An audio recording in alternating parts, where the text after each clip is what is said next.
RDDT stock is super interesting. Is it a buy? Okay, is Reddit stock a buy?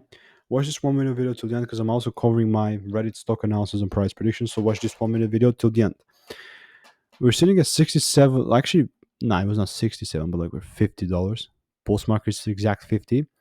Like I said, like 10% up, honestly good, but this is still a kind of, I don't have that much data, but with the data that I have, this is still a supply area here, so this might continue to go down like this. Like the only bullish approach that I will have here is if the price starts breaking above line, like it's 60, 60, 69, 60.69.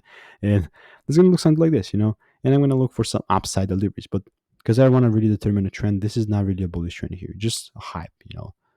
Most of the time it just goes on like this. It's not financial advice, of course. All I'm doing is just following my rules and system, strategy and system and all this good stuff.